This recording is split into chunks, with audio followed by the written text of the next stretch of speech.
The Funeral, A Family Affair, Part 5. Back to the day Ethel de Klerk died. We're now at the funeral home. Buddy is sitting in the funeral home without May, looking across the desk at the funeral director. Buddy is dressed in dark blue sweats. He has laid his felt 10-gallon hat on the desk in front of him.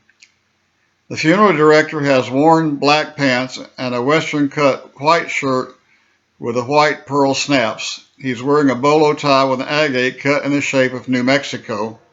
His 10-gallon hat is sitting on the table beside him. He is leaning back in his chair and his feet, in well-worn cowboy boots, are up on the desk. In the background is the sound of an oscillating fan. Funeral director. Mr. de Klerk, it looks like Ethel's policy is good. It's not a large one, however, it will provide for the preparation of the body and basic funeral services. What did you have in mind for services? Buddy. Well, we're going to bury her at Weslaco, Texas. We're going to have her services in Tyler, Texas, because that's where a lot of her family is, and is more or less central to the folks. I know that is a lot of driving. How much do you think that would cost us?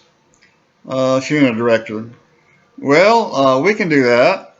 The charges are 75 cents a mile both ways. How many miles do you think that would be? Probably nearing 1,000. That would be roughly $750 plus $100 a day for the driver and his motel and meals.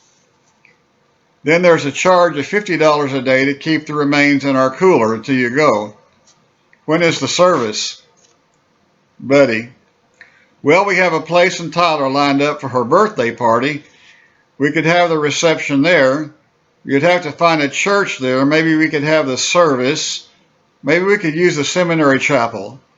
It will take a while for the family to get together. I'll have to call some of my friends. Funeral director, trying to get things back on track.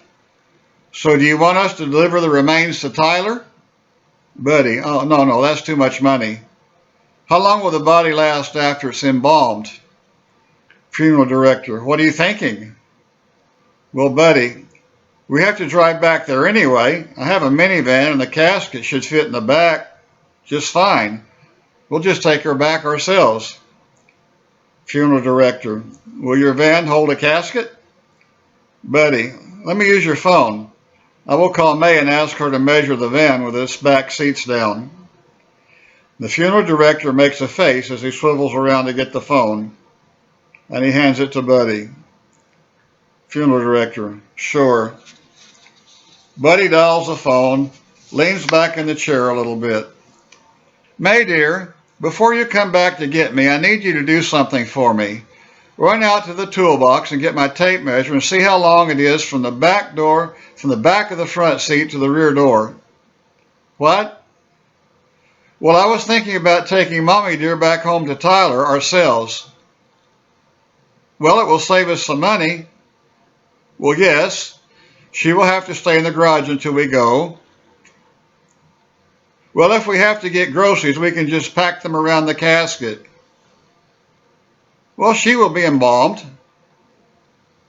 May, after they're embalmed, they're not going to go anywhere. Sound begins fading out.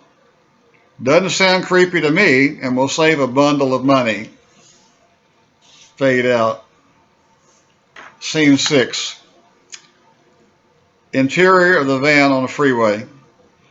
The camera is floating over the freeway, looking towards the windshield of the brown minivan. Sound of tires thumping on the expansion strips in the highway. Sound of the engine cruising. The camera zooms into Buddy and May in conversation. The casket can be seen between them in the back of the van. Buddy, I'm sure going to miss Mama. Not sure what I'm going to do without her. She knew how to make my breakfast just right. She knew how I liked the toast, and her oatmeal was perfect every time. May, I know, babe. She lived a long time, and she did make good oatmeal. I know she was hoping for 105. I just guess I'll have to get better at oatmeal. At least she kept her mind about her all the way. Where are we going to stay tonight? Buddy, There's a town about 20 miles ahead. I don't know about you, but I'm tired. It's been a long day. May. It sure has. I'm beat.